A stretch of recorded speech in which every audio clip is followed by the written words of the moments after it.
Good morning, afternoon, everybody. And it is St. Stephen's Day today. And St. Stephen is mentioned in Acts of the Apostles and in the New Testament. Stephen was accused of blasphemy after preaching about Jesus and criticising religious authorities.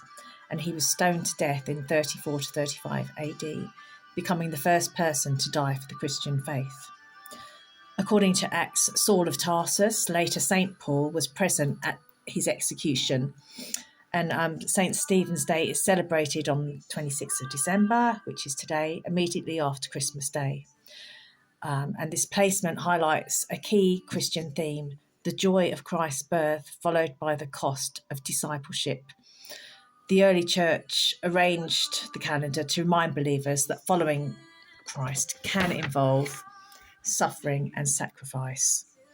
In medieval Europe, the day became associated with charity, especially giving food or alms to the poor, hence traditions like boxing the poor, which later evolved into Boxing Day in some countries.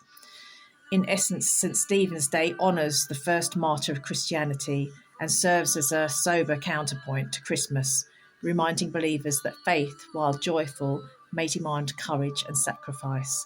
And a lot of us don't believe that Jesus was actually born on December the 25th. We believe it was more like September, maybe September 11th, hence why that date has become associated with something else.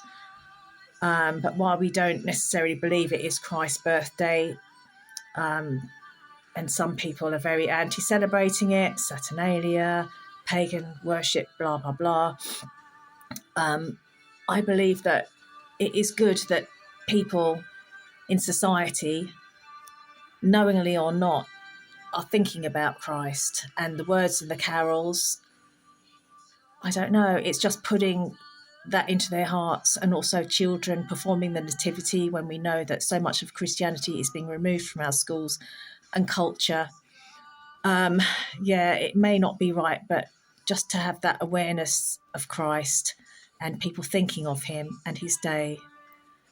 But we celebrate him every single day.